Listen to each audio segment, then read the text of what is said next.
नमस्कार, S news मध्ये आपलं स्वागत। सविस्तर बातम्या पाहण्यापूर्वी पाहूयात ठळक घडामोडी। मंत्री नरहरी झिरवाळ यांच्या कार्यालयातील लाचखोरीच्या प्रकरणाच्या निषेधार्थ महाविकास आघाडीच्या नेत्यांनी आज विधान भवनाच्या पायऱ्यांवर निदर्शनं केली। यावेळी लक्षवेधी घोषणा करत मंत्री झिरवाळांच्या राजीनाम्याची मागणी करण्यात आली। भाजपवर देशातील सर्वात मोठ्या बीफ निर्यातदार अल्लाना ग्रुपची कृपा। 2024-25 या आर्थिक वर्षात अल्लाना समूहाची भाजपला तब्बल 30 कोटी रुपयांची देणगी। केशवराव भोसले नाट्यगृह आणि खासबाग कुस्ती मैदानाच्या दुरुस्तीचं काम रखडल्यानं नाट्य आणि कुस्तीप्रेमी संतापले। प्रशासनाचा निषेध करत केली निदर्शनं।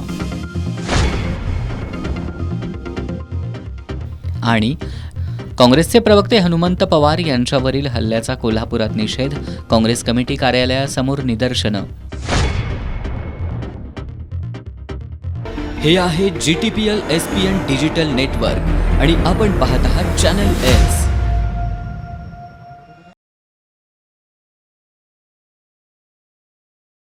आता वळूयात सविस्तर बातम्यांकडे। मंत्रालयातील लाचखोरी प्रकरणामुळे विधिमंडळाचे अर्थसंकल्पीय अधिवेशन वादळी ठरतंय। मंत्री नरहरी झिरवाळ यांच्या कार्यालयातील भ्रष्टाचार प्रकरणी महाविकास आघाडीच्या प्रमुख नेत्यांनी विधान भवनाच्या पायऱ्यांवर जोरदार निदर्शनं करत झिरवाळ यांच्या राजीनाम्याची मागणी केली। सोमवारपासून विधिमंडळाचं अर्थसंकल्पीय अधिवेशन सुरू आहे। आज अधिवेशनाच्या दुसऱ्या दिवशी मंत्री नरहरी झिरवाळ यांच्या खात्यातील लाचखोरी प्रकरणामुळे वातावरण तापलं होतं। मंत्रालयातील लाचखोरी प्रकरणाविरोधात महाविकास आघाडीनं जोरदार आंदोलन केलं। आज सकाळपासूनच महाविकास आघाडीचे नेते या मुद्द्यावरून आक्रमक पवित्र्यात दिसले। विधानसभेचे विरोधी पक्षनेते विजय वडेट्टीवार, काँग्रेसचे विधान परिषदेतील गटनेते आमदार सतेज पाटील आणि इतर प्रमुख नेत्यांनी विधान भवनाच्या पायऱ्यांवर आंदोलन केलं। मंत्रालयामध्ये लाचलुचपतची कारवाई होते, यावरून भ्रष्टाचार कुठपर्यंत पोहोचलाय हे सिद्ध होत असून सत्तेपलीकडे कुणाला काही दिसत नाही, अशी टीका आमदार सतेज पाटील यांनी केली। मंत्रालयामध्ये एसीबीचे धाड होते, याचा अर्थ कुठपर्यंत भ्रष्टाचार पोचलेला हे सिद्ध त्या ठिकाणी होते आणि कुणाला कुणाचा पायपोस नाही, फक्त सत्ता याच्या पलीकडे कुणाला काही घेणदेण या महाराष्ट्रातल्या जनतेचं नाही आहे। त्यामुळं भ्रष्टाचाराचा म्हणजे टोक गाठलेला असं म्हणायला हरकत नशी अवस्था या महायुतीची झाली। यावेळी फाईल हलते पैशानं, मंत्रालय चालतं हप्त्यानं, मंत्रालयात एकच हिरवळ, नाव यांचं झिरवळ झिरवळ, भ्रष्टाचारी मंत्र्याला पाठीशी घालणाऱ्या सरकारचा धिक्कार असो, अशी घोषणाबाजी करण्यात आली। कोल्हापुरातील ऐतिहासिक केशवराव भोसले नाट्यगृहाचं पुनर्बांधकाम आणि खासबाग कुस्ती मैदान मंच दुरुस्तीचं काम गेली 2 वर्ष रखडल्यानं आता नाट्यप्रेमी आणि कुस्तीप्रेमींमध्ये संतापाची लाट उसळली आहे। कोल्हापूर शहर जिल्हा कृती समिती आणि कोल्हापूर शहर आणि जिल्हा राष्ट्रीय कुस्ती संघानं महापालिका प्रशासनावर तीव्र शब्दात टीका करत आज खासबाग मैदानात आंदोलन केलं। कोल्हापूर शहर जिल्हा कृती समिती आणि कोल्हापूर शहर आणि जिल्हा राष्ट्रीय कुस्ती संघानं महापालिका प्रशासनावर तीव्र शब्दात टीका करत आज खासबाग मैदानात आंदोलन केलं। यावेळी ऐतिहासिक ओळख असलेल्या खासबाग कुस्ती मैदान आणि केशवराव भोसले नाट्यगृहाच्या पुनर्बांधकामाबाबत प्रश्नचिन्ह उपस्थित करण्यात आलं। संबंधित वास्तू या हेरिटेज यादीत समाविष्ट असल्यानं कोणतंही बांधकाम किंवा बदल करण्यासाठी हेरिटेज समितीची लेखी परवानगी आवश्यक असते। मात्र मागील 2 महिन्यांपासून परवानगीच्या प्रतीची मागणी करूनही ती उपलब्ध करून दिली जात नसल्याचा आरोप शहर जिल्हा कृती समितीनं केलाय। केशवराव भोसले नाट्यगृहाच्या छताचं काम मूळ आराखड्यापेक्षा अंदाजे 2.5 ते 3 फूट कमी उंचीवर करण्यात आल्याचा दावा कृती समितीनं केलाय। त्यामुळे गॅलरीतील मागील रांगेतील प्रेक्षकांची अडचण होण्याची शक्यता व्यक्त केली जाते। तसंच बाहेरच्या बाजूला नव्यानं उभारण्यात आलेल्या ओसऱ्या या ऐतिहासिक रचनेला बाधा आणणाऱ्या असल्याचंही सांगितलं जातंय। खासबाग कुस्ती मैदानाच्या मंचाबाबतही आक्षेप नोंदवण्यात येत आहेत। आगीत फक्त लाकडी भाग आणि छप्पर जळाले असताना पोलादी पिलर आणि गर्डर काढून टाकण्यात आलेत आणि त्याऐवजी सी चॅनल गर्डरचा वापर करण्यात आलाय। त्यामुळे मूळ ऐतिहासिक सौंदर्य नष्ट झाल्याची भावना व्यक्त केली जाते। प्रशासनानं या दोन्ही वास्तू जशाच्या तशा उभारण्याचं आश्वासन दिलं होतं। मग आराखड्यात बदल करण्यासाठी हेरिटेज समितीची लेखी परवानगी घेतली आहे का, याचा जाहीर खुलासा करावा, अशी मागणी कृती समितीनं केली आहे। या कुस्ती मैदानाच्या स्टेजचं फक्त रूपकाम जळलेलं होतं दुर्घटनेमध्ये। त्याचे जे काही पिलर्स ज्याला गर्डल म्हणतोय आपण ते सुस्थितीत असताना कोल्हापूर महानगरपालिकेनं ते स्क्रॅपमध्ये घातल्याचं समजतंय. राधानगरी धरणाच्या बांधकामातले ते पोलादी गर्डल्स कुठलाही त्याला इजा न झालेली नसतानासुद्धा या महापालिकेनं काढून टाकलेले आहेत ते. आणि आम्हाला पूर्वी आश्वासन काय दिलं, जशी होती तशी वास्तू उभा करायची, त्यामधलं यांनी काही न करता नगाला नग, मग ती वाटी केवढी आहे, कसल्या आकाराची आहे, काही न पाहता हे मागच्या बाजूला जे स्ट्रक्चर दिसतंय ते सी चॅनलमध्ये अगदी साध्या ह्याच्यामध्ये उभा करण्याचा प्रयत्न करून कोट्यावधी रुपये लाटण्याचा या ठिकाणी प्रयत्न केलेला आहे. आता हा जो फोटो आहे 1980चा फोटो आहे, याच्यामध्ये स्ट्रक्चर दिसतंय तुम्हाला. त्याचबरोबर युवराज सतपालच्या कुस्तीचं याच्यामध्ये पूर्ण स्ट्रक्चर दिसतंय. हा फोटो 1977चा आहे. त्याचबरोबर माधवराव बागल साहेबांचा सत्कार झाला होता, त्यावेळचा सत्कार मला वाटतं 1970 पूर्वीचे हे फोटो आहेत. अशा प्रकारचे फोटो असताना या मैदानाचं निव्वळ वाट लावण्याचं काम या प्रशासनानं केलेलं आहे. हेरिटेज समितीला आम्हाला फारसं बोलता येणार नाही, कारण त्यांनी आमच्या माहितीप्रमाणे परवानगीच दिलेली नाही. प्रशासनानं त्यांना अनभिद्ध ठेवल्याबद्दल आयुक्तांसह सर्व महापालिका प्रशासनाचा आम्ही या ठिकाणी निषेध करतोय. निषेध कोल्हापूर महापालिका अधिकाऱ्यांचा धिक्कार असो. कोल्हापूर महानगरपालिका अधिकाऱ्यांचा धिक्कार असो. आता एक- कोल्हापूर केशवराव भोसले नाट्यगृहाला लागलेल्या आगीमध्ये खासबाग मैदानाच्या मंचाचं नुकसान झालंय. याला आता 2 वर्षांचा कालावधी लोटलाय. हे काम केवळ 1 महिन्याचं असताना अजूनही पूर्ण झालेलं नाही. देशभरातील कुस्तीप्रेमी याबाबत विचारणा करतायत.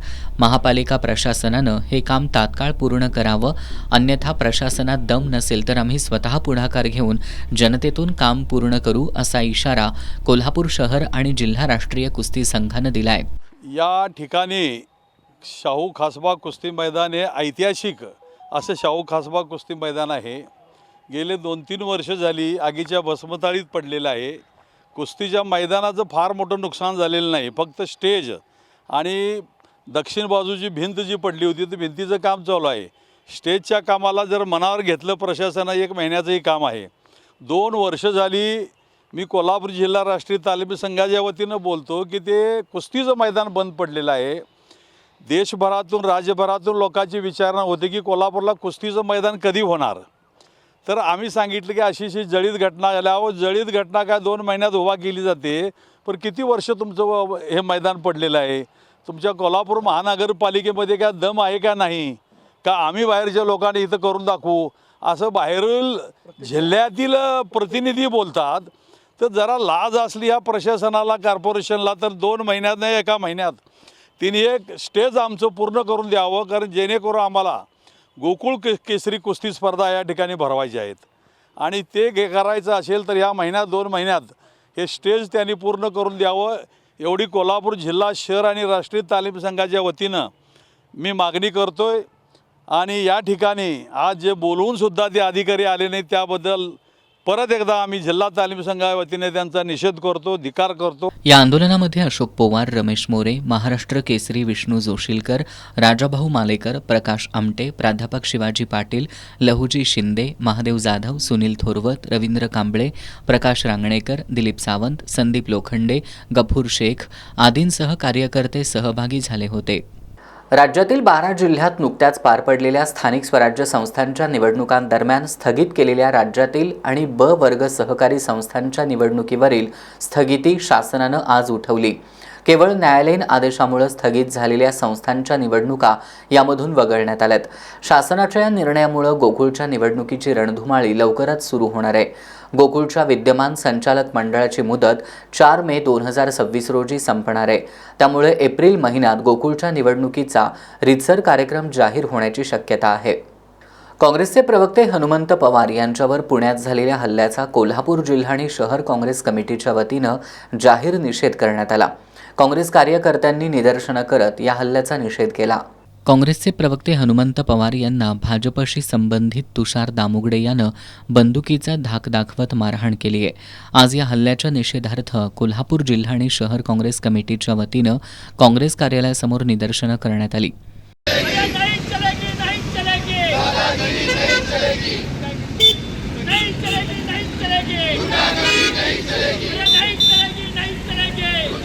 नहीं चलेगी।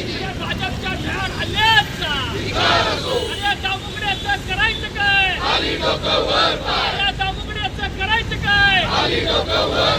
यापुढं काँग्रेस पदाधिकारी कार्यकर्त्यांच्या बाबतीत असा प्रकार घडला तर कोल्हापुरी पद्धतीनं त्याला उत्तर देऊ असा इशारा शहराध्यक्ष सचिन चव्हाण यांनी दिलाय. हनुमंत पवारांच्यावर जो लोकशाहीला घातक असा जो हल्ला झालेला आहे त्याचा निषेध आम्ही या ठिकाणी केलेला आहे. भविष्यामध्ये अशा पद्धतीचा हल्ला जर काँग्रेस पक्षाच्या कार्यकर्त्यांच्यावर झाला तर इथून पुढच्या काळामध्ये कोल्हापुरी पद्धतीनं त्यांना त्याचं उत्तर दिलं जाईल याचा या ठिकाणी त्यांनी इशारा समजून घ्यावा. किंवा लोकशाहीच्या मार्गानं जर एखादा आमचा कार्यकर्ता मत व्यक्त करत असेल तर त्याला तुमच्यात जर धमक नसेल तर तुम्ही त्या डिबेटमध्ये भाग घेऊ नका.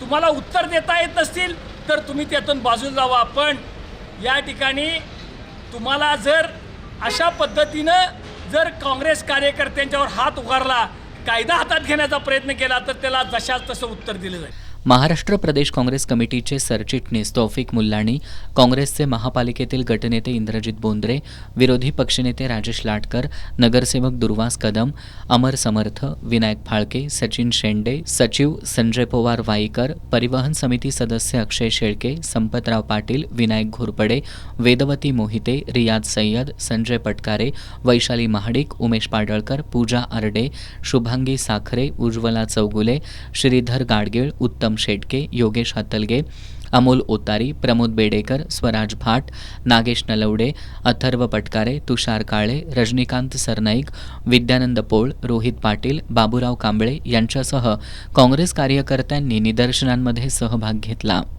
पेठवडगाव नगरपालिकेच्या सर्वसाधारण सभेत अनेक दिवसांपासून वादाच्या भोवऱ्यात अडकलेला नियोजित विकास आराखडा एकमतानं रद्द करण्यात आला. शहराच्या महसुली हद्दी एवढी हद्दवाढ करण्याचा ठराव सभेत मंजूर करण्यात आला. शहराच्या सौंदर्यीकरणासाठी महालक्ष्मी तलाव परिसरात 1 कोटी रुपये खर्चाचे नमो उद्यान उभारण्याचा निर्णयही या सभेत घेण्यात आला. स्वर्गीय विजयसिंह यादव सभागृहात नगराध्यक्षा विद्याताई पोळ यांच्या अध्यक्षतेखाली पेठवडगाव नगरपालिकेची सभा आयोजित करण्यात आली होती. तब्बल 4 वर्षांच्या प्रशासकीय कारकिर्दीनंतर झालेल्या या पहिल्याच सभेत 34 विषयांवर सविस्तर चर्चा करण्यात आली. यावेळी शहराचा नियोजित विकास आराखडा रद्द करावा असा ठराव नगरसेवक अभिजित गायकवाड यांनी मांडला. यावर झालेल्या चर्चेनंतर अनेक दिवसांपासून वादाच्या भोवऱ्यात अडकलेला नियोजित विकास आराखडा एकमतानं रद्द करण्याचा निर्णय सभेत घेण्यात आला. या निर्णयानंतर सभागृहाबाहेर बाधित मालमत्ताधारकांनी फटाक्यांची आतषबाजी करत जल्लोष केला. जुना विकास आराखडा एकतर्फी असल्यानं त्याला विरोध होता. आता हद्दवाढ झाल्यानंतर सर्वांना विश्वासात घेऊन खुली चर्चा करून पारदर्शक आणि दोषमुक्त सुधारित आराखडा तयार केला जाईल असं नगराध्यक्षा विद्याताई पोळ यांनी सांगितलं. शहराच्या सौंदर्यीकरणासाठी महालक्ष्मी तलाव परिसरात 1 कोटी रुपये खर्चाचं नमो उद्यान उभारणं, छत्रपती संभाजी महाराज यांचा पूर्णाकृती पुतळा उभारणं, साखळी रस्त्यावरील बायपास रोडचा सर्व्हे करणं, महालक्ष्मी तलावातील मासेमारी लिलाव रद्द करणं, गुंठेवारीतील रिकाम्या जागा पालिकेच्या ताब्यात घेणं आदी ठराव करण्यात आले. यावेळी झालेल्या चर्चेत उपनगराध्यक्ष जवाहर सलगर, मुख्याधिकारी सुमित जाधव, गुरुप्रसाद यादव, अभिजित गायकवाड, संतोष चव्हाण, अजय थोरात, मोहनलाल माळी, मिलिंद सनदी यांच्यासह सर्व नगरसेवकांनी सहभाग घेतला. राधानगरी तालुक्यातील ग्रामपंचायतींसमोर नळपाणी पुरवठा योजनांच्या वीज बिल थकबाकीच्या रूपानं मोठं आर्थिक संकट उभं ठाकलंय. तालुक्यातील तब्बल 98 ग्रामपंचायतींकडील नळपाणी योजनांची 11 कोटी रुपये इतकी वीज बिलांची थकबाकी आहे. ही थकबाकी न भरल्यास नळपाणी योजनांचा वीज पुरवठा खंडित करू असा इशारा महावितरणनं दिलाय. राधानगरी तालुक्यातील ग्रामपंचायतींच्या नळपाणी योजनांकडील 2022 पूर्वीची थकीत वीज बिलं शासन निर्णय होईपर्यंत भरण्याची गरज नाही. मात्र जून 2022 नंतरची वीज बिलं भरणं बंधनकारक आहे. पाणीपट्टीतून जमा होणाऱ्या महसुलातून वीज बिल भरणं शक्य नसलेल्या ग्रामपंचायतींसाठी 15व्या वित्त आयोगातील निधी वीज बिल भरण्यासाठी वापरण्याची स्पष्ट तरतूद करण्यात आली आहे. तरीही अनेक ग्रामपंचायतींकडून वीज बिलं भरली जात नसल्याचं चित्र आहे. राधानगरी तालुक्यातील 98 ग्रामपंचायतींकडील पाणी योजनांची 11 कोटी रुपयांची वीज बिलं थकीत आहेत.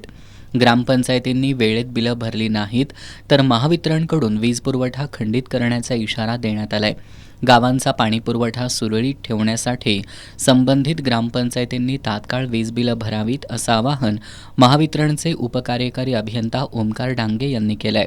98 ग्रामपंचायत व त्या अंतर्गत असणारी सर्व गावे यांच्याकडे पाणीपुरवठा संस्था व PWD WW कनेक्शन याची जवळपास एक 11 कोटीची थकबाकी आपल्याकडे जून 2022 नंतरची ही प्रलंबित आहे. शासनाने सर्व ग्रामपंचायतींना लाईट बिल भरण्यासाठी 15 वित्त आयोगमधून त्यांना तशी प्रोव्हिजन करून दिलेली आहे. वॉटर सप्लाय किंवा पाणी पुरवठा ही जर सेवा पाहिली तर ही जे सर्वसामान्य लोकांच्या जीवनाशी निगडीत असून त्याचा वीज पुरवठा खंडित झाला तर सर्वसामान्यांच्या रोजच्या फरक पडला जाऊ शकतो. तरी सर्व ग्रामपंचायतच्या ग्रामसेवक तसेच सरपंच उपसरपंच यांना या कार्यालयाकडून विनंती करण्यात येते की जून 2022 नंतर आपल्याकडे थकीत असणारी पाणीपुरवठा संस्थेची थकबाकी लवकरात लवकर भरून महावितरण कंपनीस सहकार्य करावे. थकीत वीज बिलांच्या वसुलीसाठी महावितरणकडून काही ठिकाणी वीज पुरवठा खंडित करण्याची कारवाई सुरू असून त्यामुळे काही गावांमध्ये पाणी टंचाईचं संकट निर्माण होऊ लागलंय. इचलकरंजी महिला महोत्सव उत्साहात साजरा व्हावा, महिलांसाठी विविध उपक्रम राबवावेत या मागणीसाठी 34 नगरसेविकांनी महापालिका आयुक्त पल्लवी पाटील आणि महापौर उदय धातुंडे यांची भेट घेतली. नगरसेविकांनी महापौर आणि आयुक्तांना मागण्यांचं निवेदन सादर केलंय. इचलकरंजी महानगरपालिकेतील प्रशासकांच्या कार्यकाळात महिला महोत्सवाचं आयोजन करण्यात येत होतं. आता सभागृह अस्तित्वात आलं असून सध्या महानगरपालिकेत 34 नगरसेविका आहेत. येत्या 8 मार्चला जागतिक महिला दिनानिमित्त महिला महोत्सव आयोजित करण्यात यावा अशी मागणी या नगरसेविकांनी केली आहे. विशेष सभा घेऊन महिला महोत्सवासाठी निधी उपलब्ध करून द्यावा या मागणीसाठी नगरसेविकांनी आयुक्त पल्लवी पाटील आणि महापौर उदय धातुंडे यांची भेट घेत मागण्यांचं निवेदन सादर केलं. देशातील सर्वात मोठ्या बीफ निर्यातदारांपैकी एक असलेल्या अल्लाना ग्रुपनं भारतीय जनता पक्षाला 2024-25 या आर्थिक वर्षात तब्बल 30 कोटी रुपयांची देणगी दिली आहे. नरेंद्र मोदींनी गुजरातचे मुख्यमंत्री असताना संयुक्त पुरोगामी आघाडी सरकारवर गुलाबी क्रांतीला प्रोत्साहन देण्याचा आणि गोवंश हत्याकांडाला प्रोत्साहन देण्याचा आरोप केला होता. मात्र आता भारतातील सर्वात मोठा बीफ निर्यातदार असलेल्या अल्लाना समूहानं भाजपला तब्बल 30 कोटींची देणगी दिल्याचं उघड झाल्यानंतर गुलाबी क्रांतीचे खरे समर्थक कोण असा सवाल उपस्थित होऊ लागलाय. सन 2014मध्ये संयुक्त पुरोगामी आघाडी सरकारवर गुलाबी क्रांतीला प्रोत्साहन देण्याचा आणि गोवंश हत्याकांडाला प्रोत्साहन देण्याचा आरोप नरेंद्र मोदींनी केला होता.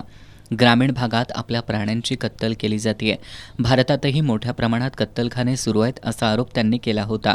बीफ निर्यातीचा गुलाबी क्रांती असा उल्लेख करणाऱ्या नरेंद्र मोदींचं काळीज बीफ एक्सपोर्टमुळे तीळ तीळ तुटत होतं. ये पिंक रिवॉल्यूशन का उनका मतलब है गुलाबी क्रांति, और ये गुलाबी क्रांति का मतलब है जो पशु काटे जाते हैं उनका जो मटन होता है उसका रंग गुलाबी होता है. और पिंक रिवॉल्यूशन का उनका मतलब है हिंदुस्तान सबसे ज्यादा मटन एक्सपोर्ट करे. ये इनका सपना है. 2014 पासून त्यांच्या सत्ताकाळात बीफ एक्सपोर्ट कमी होणं अपेक्षित असताना त्यामध्ये कमालीची वाढ झाली आहे. त्याचबरोबर भारतातील सर्वात मोठा बीफ एक्सपोर्टर अल्लाना समूहानं पंतप्रधान नरेंद्र मोदींच्या भारतीय जनता पार्टीला 2024-25 या आर्थिक वर्षात इलेक्टोरल बॉन्डच्या रूपात तब्बल 30 कोटी रुपयांची देणगी दिली आहे. अल्लाना समूहातील Allana sons private limited, Frigerio Conserva Allana private limited, Frigorifico Allana private limited आणि इंडॅग्रो फ्रूट्स प्रायव्हेट लिमिटेड या कंपन्यांकडून भाजपलाही देणगी देण्यात आली आहे. 2023-24मध्ये या समूहानं भाजपला 2 कोटी रुपयांची देणगी दिली आहे. त्यामध्ये वर्षभरात तब्बल 15 पटीनं वाढ झाली आहे. 2019मध्ये अल्लाना समूहाच्या काही कार्यालयांवर आयकर विभागाचे छापे पडले होते. त्याच कालावधीत या समूहानं सुमारे 7 कोटी इलेक्टोरल बॉन्ड्स खरेदी केल्याची नोंद आहे. त्यानंतर हा निधी विविध राजकीय पक्षांना देणगी स्वरूपात देण्यात आला होता. यामध्ये भाजपला 2 कोटीचा निधी देण्यात आला होता. अल्लाना समूह गेल्या अनेक वर्षांपासून भाजपला निधी देत असल्याचंही समोर आलंय. भारताच्या बीफ निर्यातीनं 2025मध्ये $4 अब्ज टप्पा पार केला असून 2018 नंतरची ही सर्वोच्च निर्यात मानली जातेय. गाई म्हैशींच्या संरक्षणाचा मुद्दा राजकीय पातळीवर संवेदनशील असताना देशातील प्रमुख मांस निर्यातदाराकडून सत्ताधारी पक्षाला मिळालेल्या मोठ्या देणगीमुळं राजकीय वर्तुळात चर्चा रंगली आहे. 2014 पूर्वी बीफ एक्सपोर्टवर आक्षेप घेत UPA सरकारवर आगपाखड करणारे पंतप्रधान नरेंद्र मोदींचं काळीज बीफ एक्सपोर्टरकडून पक्षाला तब्बल 30 कोटी रुपयांची देणगी दिली जात असताना तीळ तुटत नाही का असा सवाल उपस्थित होतोय. शंकरराव चव्हाण स्मृती महोत्सवी पत्रकार कल्याण निधीसाठी किमान 250 कोटींच्या विशेष आर्थिक निधीची तरतूद करावी. आचार्य बाळशास्त्री जांभेकर ज्येष्ठ पत्रकार सन्मान निधीसाठी आजपर्यंत प्रलंबित आणि प्रतीक्षेतील पात्र ज्येष्ठ पत्रकारांना दिलासा द्यावा अशा मागण्या कोल्हापूर प्रेस क्लबच्या वतीनं करण्यात आल्यात. माहिती आणि जनसंपर्क विभाग उपसंचालक प्रवीण टाके यांना या मागण्यांचं निवेदन देण्यात आलं. शासनानं आचार्य बाळशास्त्री जांभेकर ज्येष्ठ पत्रकार सन्मानधन योजना जाहीर केली. पहिल्या टप्प्यात सुमारे 50 ज्येष्ठ पत्रकारांना कोणत्याही प्रकारचे निकष न लावता या योजनेचा लाभ देण्यात आला. त्यानंतर मात्र लावण्यात आलेले निकष बहुतांशी ज्येष्ठ पत्रकार पूर्ण करू शकले नाहीत. त्यामुळे या नियमात आणि निकषात बदल करण्याची गरज आहे. अधिस्वीकृतीधारक पत्रकारांसाठी आरोग्यविषयक आर्थिक मदतीच्या शंकरराव चव्हाण सुवर्ण महोत्सवी पत्रकार कल्याण निधीमधूनच आचार्य बाळशास्त्री जांभेकर ज्येष्ठ पत्रकार सन्मान योजनेसाठी लाभ देण्याची तरतूद आहे. यासाठी पूर्वी असलेल्या 35 कोटींमध्ये सध्या 15 कोटींची वाढ करून एकूण 50 कोटींच्या ठेवींची तरतूद करून त्यामधून मिळणाऱ्या व्याजातून ज्येष्ठ पत्रकारांसाठी दोन्ही योजना सुरू आहेत. सध्या त्यातून मिळणाऱ्या व्याजातून महाराष्ट्रातील 186 ज्येष्ठ पत्रकारांना सन्मानधन दिलं जातंय. मात्र सर्व ज्येष्ठ पत्रकारांना लाभ मिळण्यासाठी किमान 250 कोटी रुपयांची तरतूद करणं आवश्यक आहे. त्यामुळे राज्याच्या अर्थसंकल्पीय अधिवेशनात ही तरतूद करून खऱ्या अर्थानं या ज्येष्ठ पत्रकारांचा सन्मान करावा अशी मागणी कोल्हापूर प्रेस क्लबच्या वतीनं करण्यात आली आहे. विभागीय माहिती उपसंचालक प्रवीण टाके यांना या मागणीचं निवेदन देण्यात आलं. यावेळी प्रेस क्लबचे अध्यक्ष शीतल धनवडे, उपाध्यक्ष प्रशांत आयरेकर, अधिस्वीकृती समिती विभागीय अध्यक्ष समीर देशपांडे, MY बारसकर, रवींद्र कुलकर्णी, केदार भोसले, संगम कांबळे, सहाय्यक संचालक वृषाली पाटील, जिल्हा माहिती अधिकारी सचिन अडसूळ आदी उपस्थित होते. शाळा वाचवा शिक्षण वाचवा अभियानामार्फत कोल्हापुरात शिक्षण हक्क यात्रा आणि शिक्षण हक्क परिषद आयोजित करण्यात आली आहे. कोल्हापूर जिल्हा शैक्षणिक व्यासपीठ आणि मुख्याध्यापक संघानं यामध्ये ताकदीनं सहभागी होण्याचा निर्णय घेतला आहे. 26 फेब्रुवारी रोजी चंदगडमधून या यात्रेला सुरुवात होणार असून 28 फेब्रुवारी रोजी राजर्षी शाहू महाराज समाधी स्मारक परिसरात शिक्षण हक्क परिषदेनं याची सांगता होणार आहे. राज्य शासनाच्या 15 मार्च 2024च्या संच मान्यता आदेशामुळं शेकडो वर्ग शिक्षकांविना राहणार आहेत. त्यामुळं वाडी वस्तीवरील सर्वसामान्य गोरगरीब बहुजनांचं शिक्षण बंद होणार आहे. याविरोधात शाळा वाचवा शिक्षण वाचवा अभियानामार्फत शिक्षण हक्क यात्रा आणि शिक्षण हक्क परिषद आयोजित करण्यात आली आहे. यामध्ये कोल्हापूर जिल्हा शैक्षणिक व्यासपीठ आणि मुख्याध्यापक संघानं ताकदीनं सहभागी होण्याचा निर्णय घेतला आहे. मुख्याध्यापक संघात जिल्हा शैक्षणिक व्यासपीठाचे अध्यक्ष SD लाड यांच्या अध्यक्षतेखाली आणि आमदार जयंत असगावकर यांच्या प्रमुख उपस्थितीत या संदर्भात बैठक झाली. यावेळी या हक्क यात्रेच्या नियोजनाबाबत माहिती देण्यात आली. 26 फेब्रुवारी रोजी चंदगडमधून सकाळी 10 वाजता छत्रपती शिवाजी महाराज यांच्या पुतळ्याला पुष्पहार घालून शिक्षण हक्क यात्रेची सुरुवात होणार आहे. दुपारी ही यात्रा आजरा इथं पोहोचणार आहे. तिथं सर्व पालक नागरिक यांच्या सहभागातून आजऱ्यात रॅली काढण्यात येणार आहे. पुढं भुदरगडमध्ये यात्रेचा मुक्काम असणार आहे. 27 फेब्रुवारीला यात्रा भुदरगड राधानगरी मार्गे कोल्हापूरकडे रवाना होणार आहे. 28 फेब्रुवारी रोजी सकाळी 11 वाजता छत्रपती शिवाजी महाराज यांच्या पुतळ्याला पुष्पहार अर्पण करून ही यात्रा राजर्षी छत्रपती शाहू महाराज समाधी स्मारक परिसरात दाखल होणार आहे. या ठिकाणी खासदार शाहू महाराज छत्रपतींच्या अध्यक्षतेखाली शिक्षण हक्क परिषद पार पडणार आहे. या सर्व लढ्यात जिल्ह्यातील शैक्षणिक व्यासपीठ, मुख्याध्यापक संघ, शिक्षण क्षेत्रातील प्राथमिक, माध्यमिक, उच्च माध्यमिक, विद्यापीठीय शिक्षक संघटना सहभागी होणार असल्याचं आमदार जयंत आसगावकर यांनी सांगितलं. आणि संच मान्यतेचे निकष जे नवीन तयार केले, या निकषानुसार त्या ठिकाणी बहुतांश जिल्ह्यातील किमान 50% शाळा तरी बंद होण्याच्याच मार्गावर आहेत. आणि असं जर होत राहिलं तर एक दिवस असं होईल की हे अनुदानित शिक्षण जे आहे ते बंद होईल आणि ज्याच्या खिशामध्ये पैसा आहे त्याला आपल्या पाल्याला शिकवता येईल अशी परिस्थिती निर्माण होईल. आणि ह्या सगळ्या बाबीला विरोध करण्यासाठीच खऱ्या अर्थानं पालकांचं आंदोलन या माध्यमातून मोठ्या प्रमाणात उभा करण्याची भूमिका आज या ठिकाणी होती आहे. राजकारण विरहित त्या ठिकाणी समाजामध्ये हे आंदोलन उभा करण्याचं काम या माध्यमातून केलं जातं आहे. आणि ह्याच्यामध्ये महत्त्वाची भूमिका बजावण्याचं काम शैक्षणिक व्यासपीठाच्या माध्यमातून होतंच, परंतु त्या ठिकाणी समाजातील बरेचसे घटक ह्याच्यामध्ये ताकदीनं पुढे आलेले आहेत आणि या समाजातील घटकांच्या माध्यमातूनच हे आंदोलन उभं केलं जाणार आहे. सर्वांना शिक्षण मिळावं, वस्तीत इथं शाळा असावी, प्रत्येक वर्गाला स्वतंत्र शिक्षक असावा, शाळा सर्व सुविधांनी युक्त असावी, अशा विविध मागण्या यावेळी करण्यात येणार आहेत. यामध्ये सर्वांनी सहभागी व्हावं असं आवाहन जिल्हा शैक्षणिक व्यासपीठाच्या वतीनं करण्यात आले.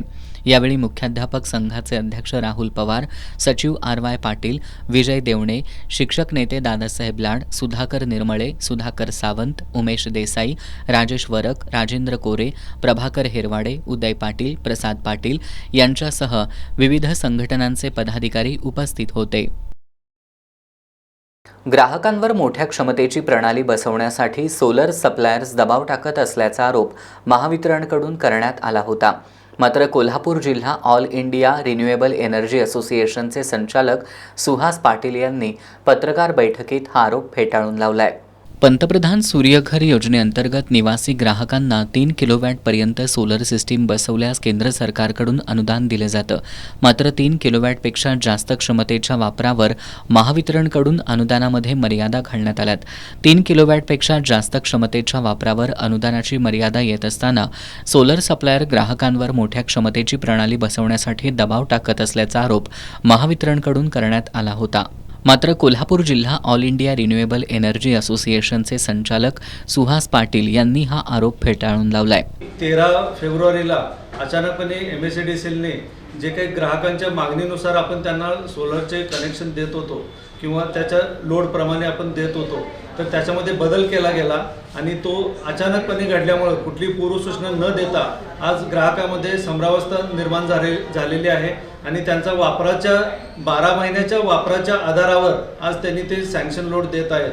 पण हे जर आपण नवीन आज एखादी इमारत असेल आणि नवीन ग्राहकाला त्याच्या 12 महिन्याचं ॲव्हरेज हे आज असणार नाही आहे, पण त्याची जर ती पुढील काळामध्ये नवीन काही योजना असतील, AC वाढवायचं असेल किंवा त्याला 2 व्हीलर चार्जिंगचे घ्यायचं असेल किंवा लिफ्ट बसवायचे असेल, अशा काही नवीन उपकरणामध्ये त्यांना काही जर डेव्हलपमेंटचा जर विचार असेल तर त्याची पूर्तता कशी करायची याचं कुठलंही उत्तर आज MSEDCLकडून दिलं जात नाही आहे.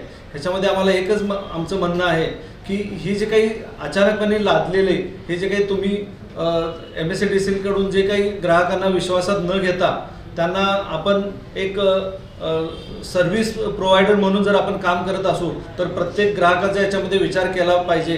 फक्त MSEDCLच्या माध्यमातून विचार न करता ग्राहकांना जास्तीत जास्त सेवा पुरवण्याच्या माध्यमातून, त्यांच्या होणाऱ्या नुकसानीच्या माध्यमातून आणि त्यांना मिळणारी सबसिडी याच्यावरती आपण आज टाच आणत आहोत. जर ग्राहकाला जर 3, 4, 5 किलोवॅटचं जर आपण ॲडिशनल जर लोड जर असेल तर 3 किलोवॅटपर्यंत सबसिडी मिळते, 4 ते 10 किलोवॅटपर्यंत सबसिडी नाही भेटत. पण कुठलाही ग्राहक असं कधीच म्हणणार नाही आहे की मला 2 किलोवॅटच्या ऐवजी 3 किलोवॅट द्या, कारण जर 3 किलोवॅट सिस्टीम जर वाढली गेली तर त्याला 18,000 सबसिडीसाठी पुन्हा 50,000 ते 70,000 रुपये खर्च करावे लागतात. तर कुठलाही ग्राहक या आपला अभ्यास करूनच ही त्याची सिस्टीम तो घेत असतो. आणि आम्हाला एवढंच म्हणायचं आहे की लवकरात लवकर MSMEने याच्यावरती पुन्हा एकदा विचार करावा आणि त्या महावितरणचे वरिष्ठ अधिकारी या योजनेला कमकुवत करून नागरिकांना त्यांच्या अधिकारापासून वंचित करत असल्याबद्दल त्यांनी चिंता व्यक्त केली. त्यांच्याकडून अशा प्रकारे अडथळे कायम राहिल्यास महाराष्ट्रात मोठं आंदोलन उभं राहील असा इशाराही त्यांनी दिला. सौर ऊर्जेबाबत लादलेले बेकायदेशीर निर्बंध मागं घेण्याचीही मागणी पाटील यांनी केली. पत्रकार बैठकीला असोसिएशनचे सुशांत मुळे, सूरज पाटील, केतन बुरुड, आनंद शिरखंडे आणि सदस्य उपस्थित होते. माझं शहर माझी जबाबदारी या संकल्पनेनुसार येत्या 27 फेब्रुवारी रोजी दिवसभर कोल्हापूर शहरात स्वच्छता मोहीम राबवण्यात येणार आहे. महापौर रूपाराणी निकम यांनी पत्रकार परिषदेत ही माहिती दिली. सामाजिक संघटना, स्वयंसेवी संस्था आणि महापालिका प्रशासनाच्या सहभागातून ही मोहीम राबवण्यात येणार आहे. कोल्हापूर महानगरपालिकेत आज महापौर रूपाराणी निकम यांनी पदाधिकारी आणि अधिकाऱ्यांसमवेत आढावा बैठक घेतली. बैठकीत शहरातील विविध प्रश्नांवर चर्चा करण्यात आली.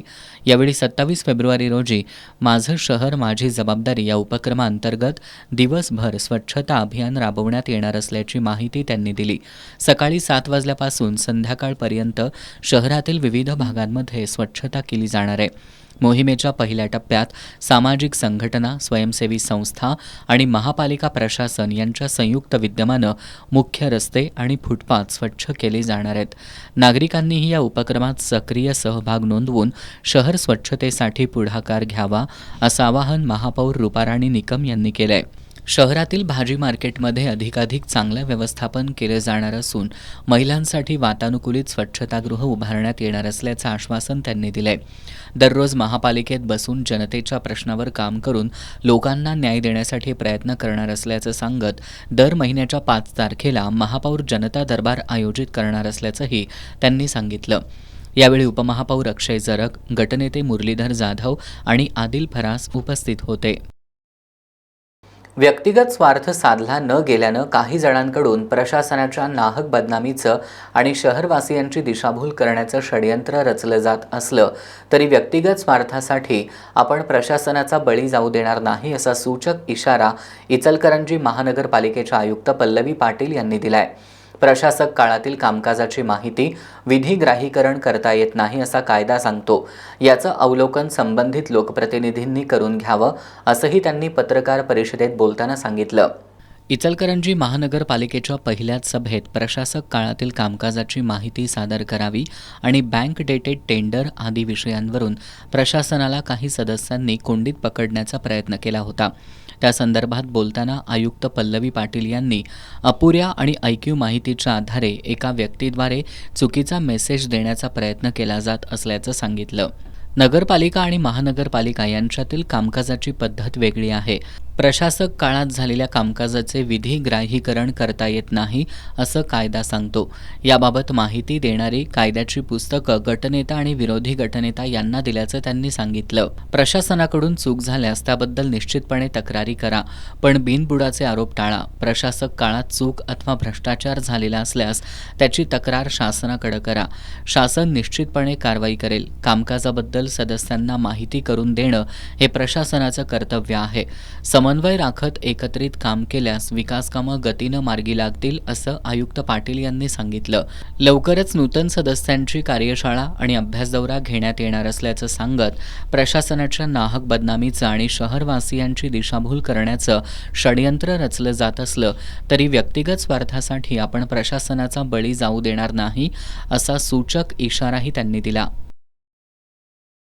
अखिल भारतीय मुक्ता साळवे साहित्य परिषदेच्या वतीनं येत्या रविवारी कोल्हापुरात 8वं मुक्ता साळवे साहित्य संस्कृती संमेलन आयोजित करण्यात आलंय.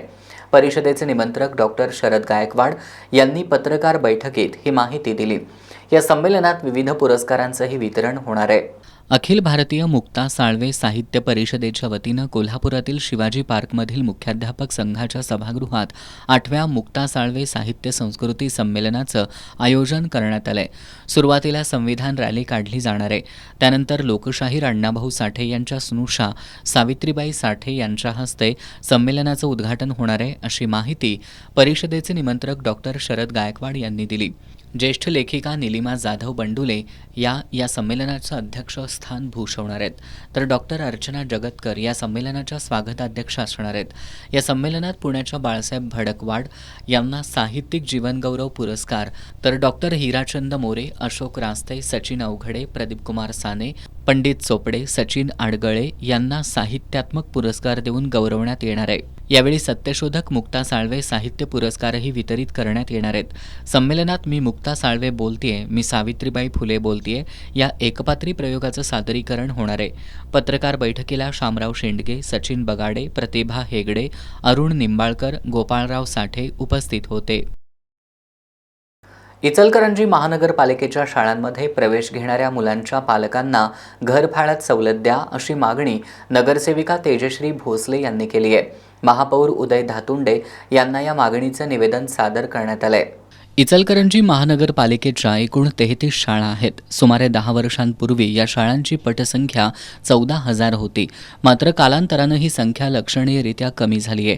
परिणामी काही शाळा बंद पडण्याची वेळ आली असून शिक्षण व्यवस्थेवर त्याचा परिणाम होतोय. त्यामुळे महानगरपालिकेच्या शाळांचा दर्जा टिकवणं आणि विद्यार्थ्यांची संख्या वाढवणं यासाठी इचलकरंजी महानगरपालिकेच्या शाळांमध्ये प्रवेश घेणाऱ्या मुलांच्या पालकांना घरफाळ्यात सवलत द्या अशी मागणी नगरसेविका तेजश्री भोसले यांनी केली आहे. पालकांना आर्थिक प्रोत्साहन दिल्यास अधिकाधिक पालक आपल्या मुलांचे प्रवेश महानगरपालिकेच्या शाळांमध्ये घेतील आणि शाळांची पटसंख्या वाढवण्यासाठी मदत होईल. त्यामुळे महानगरपालिकेनं या प्रश्नावर तातडीनं तोडगा काढून शाळांचा दर्जा सुधारण्यासाठी आणि विद्यार्थ्यांची पटसंख्या वाढवण्यासाठी ठोस निर्णय घ्यावा अशा मागण्या नगरसेविका भोसले यांनी महापौर उदय धातुंडे आणि आयुक्त पल्लवी पाटील यांना सादर केलेल्या निवेदनात करण्यात आल्यात. यावेळी शुभांगी माळी, नगरसेवक सुशांत कलागते, अमृत भोसले यांच्यासह कार्यकर्ते उपस्थित होते. वढू बुद्रुकहून कोल्हापुरात धर्मवीर ज्वाला आणण्यात आली आहे. सोमवारी सायंकाळी 6 वाजता रुईकर कॉलनीतील धर्मवीर छत्रपती श्री संभाजी महाराज स्मारकापासून धर्मवीर ज्वाला स्वागत यात्रेची सुरुवात झाली. कोल्हापूर शहरातील प्रमुख मार्गावरून ही यात्रा काढण्यात आली. धर्मवीर छत्रपती संभाजी महाराज यांना श्रद्धांजली वाहण्यासाठी शिवप्रतिष्ठान हिंदुस्थानचे संस्थापक संभाजीराव भिडे गुरुजी यांच्या मार्गदर्शनाखाली संपूर्ण हिंदुस्थानमध्ये धर्मवीर बलिदान मास पाळला जातो. दरवर्षी बलिदान मासच्या काळात वढू बुद्रुकमधील धर्मवीर ज्वाला आणून शहरातील प्रमुख ठिकाणांहून धर्मवीर ज्वाला घेऊन स्वागत यात्रा काढण्यात येते. दरवर्षीप्रमाणे याही वर्षी श्री शिवप्रतिष्ठान हिंदुस्थान कोल्हापूरच्या वतीनं सोमवारी 23 फेब्रुवारी रोजी वढू बुद्रुकमधून आणलेली धर्मवीर ज्वाला घेऊन स्वागत यात्रा काढण्यात आली आहे. काल सायंकाळी 6 वाजता रुईकर कॉलनीतील धर्मवीर छत्रपती संभाजी महाराज स्मारकापासून या स्वागत यात्रेची सुरुवात झाली. कोल्हापूर शहरातील प्रमुख मार्गावरून काढण्यात आलेल्या या स्वागत यात्रेची छत्रपती शिवाजी महाराज चौकात सांगता झाली. यावेळी संभाजी सूर्यहृदय श्लोकाचं सामूहिक वाचन करण्यात आलं. यावेळी शिवप्रतिष्ठान हिंदुस्थान कोल्हापूर शहर कार्यवाह आशिष लोखंडे, नीरज कारंडे, सुचित हिरेमठ, गोवर्धन समगे, नितीन काळे, ओमकार सोनटक्के, वीरेश पंडित, अवधूत चौगुले, करण चव्हाण, सचिन पाटील यांच्यासह धारकरी उपस्थित होते. कोल्हापूर स्थानिक गुन्हेन्वेषण शाखेच्या पथकानं शहरातील शाहू टोलनाका परिसरातील उजळाईवाडी उड्डाणपुलाखाली सापळा रचून कारवाई केली आहे. गावठी बनावटीचं पिस्टल आणि जिवंत काडतुसं जप्त करत ऋषिकेश उर्फ सोन्या कुऱ्हाडे याला अटक करण्यात आली आहे. पोलीस अधीक्षक योगेश कुमार गुप्ता यांच्या आदेशानुसार जिल्ह्यात बेकायदेशीर हत्यारांविरोधात विशेष मोहीम राबवण्यात येते. त्याअंतर्गत 23 फेब्रुवारी 2026 रोजी स्थानिक गुन्हेन्वेषण शाखेच्या पथकानं शाहू टोलनाका परिसरातील उजळाईवाडी उड्डाणपुलाखाली सापळा रचून कारवाई केली आहे. या कारवाईत राजारामपुरीतील ऋषिकेश उर्फ सोन्या रामू कुऱ्हाडे याला ताब्यात घेत त्याच्याकडून एक गावठी बनावटीचं पिस्टल आणि जिवंत काडतुसं असा सुमारे 50,000 रुपयांचा मुद्देमाल जप्त करण्यात आलाय. सोन्या कुऱ्हाडेला हे पिस्टल लक्ष्मीपुरीतील विकास देवदास वाघमारे उर्फ पांडा शेट यानं दिल्याचं निष्पन्न झालं. या प्रकरणी गोकुळ शिरगाव पोलीस ठाण्यात भारतीय हत्यार कायद्यान्वये गुन्हा दाखल करण्यात आलाय. या प्रकरणातील दोन्ही संशयित हे पोलीस रेकॉर्डवरील सराईत गुन्हेगार असून पसार झालेल्या संशयिताचा शोध पोलिसांकडून सुरू आहे. स्थानिक गुन्हे अन्वेषण शाखेचे पोलीस निरीक्षक सुशांत चव्हाण, पोलीस उपनिरीक्षक जालिंदर जाधव, संतोष गळवे तसंच पोलीस अंमलदार वैभव पाटील, संतोष बर्गे, विनायक चौगले, गजानन गुरव, प्रदीप पाटील, विशाल खराडे, महेंद्र कोरवी, योगेश गोसावी, शिवानंद मठपती, राजू कोरे, अरविंद पाटील, संजय हुंबे, सत्यजित तानुगडे आणि समीर कांबळे यांनी या कारवाईत सहभाग घेतला.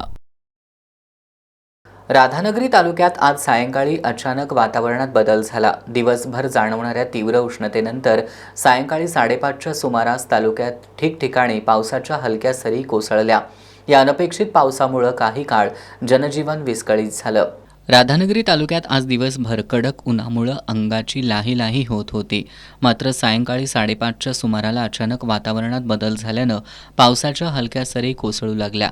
अचानक आलेल्या पावसामुळे जनजीवन विस्कळीत होऊन नागरिकांची तारांबळ उडाली. अचानक पावसाच्या हलक्या सरी कोसळल्यानं वीटभट्टी व्यावसायिकांची तयार केलेल्या विटा झाकण्यासाठी शेतकऱ्यांची वैरण, सरपण आणि गोठ्यातील साहित्य सुरक्षित करण्यासाठी धावपळ उडाली. अचानक आलेल्या पावसामुळे काही काळ दैनंदिन कामकाजात अडथळा निर्माण झाला. या हलक्या पावसामुळे उष्णतेत काही अंशी घट होऊन वातावरणात गारवा निर्माण झाला. अचानक आलेल्या या पावसामुळे नुकसान मोठं नसलं तरी जनजीवन काही काळ विस्कळीत झालं. चंदगड तालुक्यातील कोळिंद्रे खालसा ग्रामस्थांनी गावातील पाणंद रस्ते मोकळे करावेत अशी मागणी केली आहे. आमदार शिवाजीराव पाटील आणि तहसीलदार राजेश चव्हाण यांना याबाबतचं निवेदन देण्यात आलंय. चंदगड तालुक्यातील कोळिंद्रे खालसा गावापासून अर्ध्या किलोमीटर अंतरावर असलेल्या नदीवरील पूल असूनही रस्ताच नाही. त्यामुळं हेरे मोटणवाडी मार्गे 8 ते 10 किलोमीटर वळसा घालून शेतकऱ्यांना शेतात जावं लागतंय. मागासवर्गीय स्मशानभूमीत जायला रस्ता नसल्यामुळं मृतांवरील अंत्यसंस्कारावेळी मोठी गैरसोय होतीये. त्यामुळं लवकरात लवकर पाणंद रस्ते मोकळे करावेत अशी मागणी ग्रामस्थांनी केली आहे. आमदार शिवाजीराव पाटील आणि चंदगडचे तहसीलदार राजेश चव्हाण यांना यावेळी सरपंच सोनाली कुंभार यांच्यासह सदस्यांनी निवेदन सादर केलंय. नागरिकांमध्ये सेंद्रिय उत्पादनांविषयी जागरूकता निर्माण व्हावी, त्याचबरोबर कष्टकरी शेतकऱ्यांना थेट बाजारपेठ उपलब्ध व्हावी या उद्देशानं अवनी संस्थेच्या वतीनं सेंद्रिय भाजीपाला आणि वाळवण महोत्सवाचं आयोजन करण्यात आलंय. न्यू कॉलेजमध्ये 26 आणि 27 फेब्रुवारीला हा महोत्सव होणार आहे. कस्तुरबा गांधी सेंद्रिय शेती प्रकल्प आणि न्यू कॉलेजच्या संयुक्त विद्यमानं याचं आयोजन करण्यात आल्याची माहिती अवनी संस्थेच्या वतीनं पत्रकार परिषदेत देण्यात आली. सध्याच्या बदलत्या जीवनशैलीत आरोग्यदायी आहार, रासायनिक अवशेषमुक्त अन्नपदार्थ आणि पर्यावरणपूरक शेती पद्धती यांचं महत्त्व दिवसेंदिवस वाढतंय. नागरिकांमध्ये सेंद्रिय उत्पादनांविषयी जागरूकता निर्माण व्हावी, त्याचबरोबर कष्टकरी शेतकऱ्यांना थेट बाजारपेठ उपलब्ध व्हावी या उद्देशानं अवनी संस्थेच्या वतीनं भव्य सेंद्रिय भाजीपाला आणि वाळवण महोत्सवाचं आयोजन करण्यात आलंय. कस्तुरबा गांधी सेंद्रिय शेती प्रकल्प आणि न्यू कॉलेजच्या वनस्पतीशास्त्र आणि समाजशास्त्र विभागाच्या वतीनं याचं आयोजन करण्यात आलंय.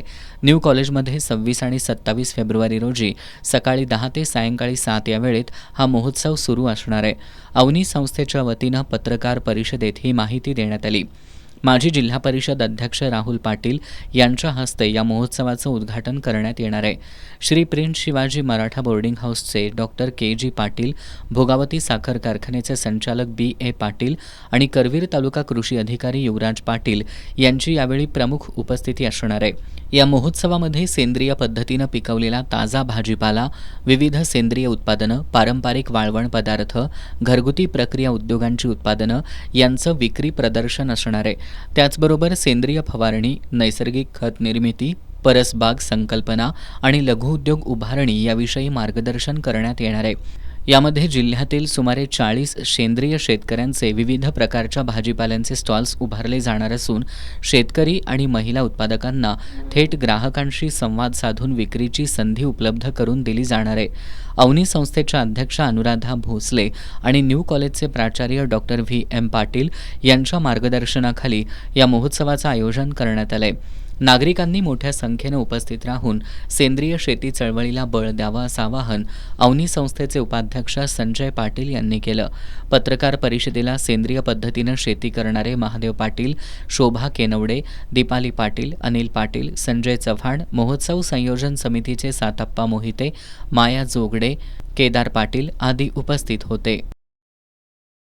हातकणंगले तालुक्यातील कबनूरमधील एका चप्पल दुकानावर तिघा अज्ञातांनी दगडफेक करून दुकानाच्या काचा फोडल्यात. या घटनेनंतर मुस्लिम समाजानं शिवाजीनगर पोलीस ठाण्यावर मोर्चा काढून संबंधितांवर गुन्हा दाखल करण्याची मागणी केली आहे. इचलकरंजी नजीकच्या कबनूरात महापुरुषांच्या प्रतिमा फाडल्यानं गेल्या 2 दिवसांपासून तणावाचं वातावरण आहे.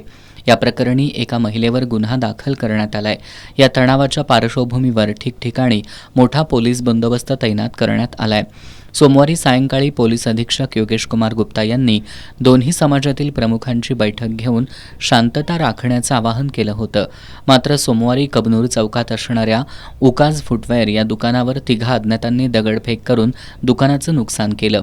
यानंतर मुस्लिम समाजानं सोमवारी रात्रीच्या सुमाराला शिवाजीनगर पोलीस ठाण्यावर मोर्चा काढून दगडफेक करणाऱ्यांवर कठोर कारवाई करण्याची मागणी केली. यावेळी शिवाजीनगर पोलीस ठाण्याचे निरीक्षक शिवाजी गायकवाड यांनी संबंधित व्यक्तींवर कठोर कारवाईचं आश्वासन दिलं. सोमवारी सायंकाळी हातकणंगले कुंभोज मार्गावरील नेस गावच्या हद्दीतील लक्ष्मी मंदिर वळणावर भरधाव दुचाकी घसरून अपघात झाला. या अपघातात सौरभ हा दुचाकीसह सुमारे 50 फूट उंच उडाला. यात त्याच्या डोक्याला गंभीर दुखापत झाली. स्थानिक नागरिकांनी त्याला हातकणंगले ग्रामीण रुग्णालयात दाखल केलं. मात्र उपचार सुरू असताना त्याचा मृत्यू झाला. सीसीटीव्ही कॅमेऱ्यात या अपघाताचा थरार चित्रित झालाय. Doctor D Y. पाटील प्रतिष्ठान कोल्हापूर संचलित मास्टर दीनानाथ विद्यामंदिर शाळेत वार्षिक बक्षीस आणि पारितोषिक वितरण समारंभ उत्साहात संपन्न झाला. कार्यक्रमाचे प्रमुख पाहुणे संचालक दादासाहेब लाड यांचं फुलांचा वर्षाव करून स्वागत करण्यात आलं. शाळेतील वर्षभरातील शैक्षणिक सामाजिक उपक्रमांचे छायाचित्र आणि माहिती यांचा समावेश असलेल्या सतेज ज्ञानविश्व या हस्तलिखिताचं उद्घाटनही दादासाहेब लाड यांच्या हस्ते करण्यात आलं. विद्यार्थ्यांनी सादर केलेल्या शेरू अँड हिज शिप या नाटकानं उपस्थितांची मनं जिंकली. यावेळी वर्षभरातील विविध स्पर्धांमध्ये यशस्वी ठरलेल्या विद्यार्थ्यांचा प्रमाणपत्र आणि बक्षिसं देऊन दादासाहेब लाड यांच्या हस्ते गौरव करण्यात आला. यावेळी मुख्याध्यापक विश्वास केसरकर, शाळा व्यवस्थापन समितीच्या उपाध्यक्षा नीलम मठपती, सहाय्यक शिक्षक सुरेश चौगले, स्नेहल काकडे, श्वेता कुंभार यांच्यासह शिक्षक आणि कर्मचारी आणि विद्यार्थी, पालक उपस्थित होते. कोल्हापुरात एका 24 वर्षीय तरुणावर लोखंडी सळईनं हल्ला करण्यात आल्याची धक्कादायक घटना घडली आहे. या प्रकरणी तिघांना अटक करण्यात आली असून न्यायालयानं त्यांना 5 दिवसांची पोलीस कोठडी सुनावली आहे. कोल्हापुरातील मातंग वसाहत राजारामपुरी परिसरात 19 फेब्रुवारी रोजी ओंकार मधुकर चौगुले याला मारहाण झाली होती. या मारहाणीत जखमी झालेल्या चौगुले याला तातडीनं रुग्णालयात दाखल करण्यात आलं होतं.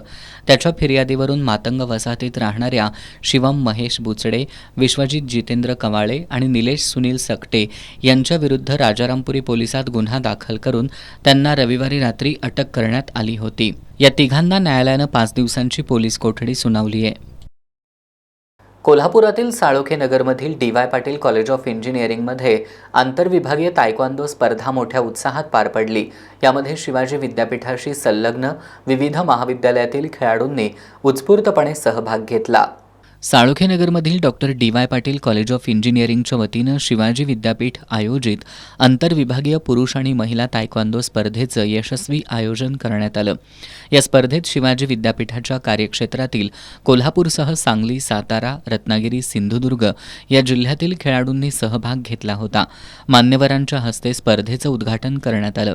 यावेळी संस्थेचे कॅम्पस संचालक डॉक्टर अभिजित माने, प्राचार्य डॉक्टर सुरेश माने, प्रशासकीय अधिकारी प्राध्यापक सुयोग पाटील आदी उपस्थित होते. पुरुष आणि महिलांचे विविध वजनी गटांमध्ये बाद पद्धतीनं सामने घेण्यात आले. मोठ्या उत्साही वातावरणात आज ही स्पर्धा पार पडली. स्पर्धेच्या यशस्वी आयोजनासाठी महाविद्यालयाचे प्राचार्य डॉक्टर सुरेश माने यांच्या मार्गदर्शनाखाली क्रीडा संचालक डॉक्टर सचिन पाटील, इतर महाविद्यालयांचे क्रीडा संचालक, पंच यांचं योगदान लाभलं. यावेळी निवड कमिटीचे सदस्य व्ही.बी. भागवत, गौरव चव्हाण, प्रमोद काचिवले उपस्थित होते. तर व्ही.एस. डफळे यांच्या निरीक्षणाखाली स्पर्धा पार पडली. शेवटी पुन्हा एक नजर आजच्या ठळक घडामोडींवर. मंत्री नरहरी झिरवाळ यांच्या कार्यालयातील लाचखोरीच्या प्रकरणाच्या निषेधार्थ महाविकास आघाडीच्या नेत्यांनी आज विधानभवनाच्या पायऱ्यांवर निदर्शनं केली. यावेळी लक्षवेधी घोषणा करत मंत्री झिरवाळांच्या राजीनाम्याची मागणी करण्यात आली. भाजपवर देशातील सर्वात मोठ्या बीफ निर्यातदार अल्लाना ग्रुपची कृपा. 2024-25 या आर्थिक वर्षात अल्लाना समूहाची भाजपला तब्बल 30 कोटी रुपयांची देणगी. केशवराव भोसले नाट्यगृह आणि खासबाग कुस्ती मैदानाच्या दुरुस्तीचं काम रखडल्यानं नाट्य आणि कुस्तीप्रेमी संतापले. प्रशासनाचा निषेध करत केली निदर्शनं. आणि काँग्रेसचे प्रवक्ते हनुमंत पवार यांच्यावरील हल्ल्याचा कोल्हापुरात निषेध. काँग्रेस कमिटी कार्यालयासमोर निदर्शनं. बातम्यांच्या ताज्या अपडेट्ससाठी एस न्यूज कोल्हापूर या आमच्या वेबसाईटला भेट द्या. त्याचबरोबर एस न्यूज कोल्हापूर हे यूट्यूब चॅनल सबस्क्राईब करा. याबरोबरच आजचं बातमीपत्र संपलं. नमस्कार.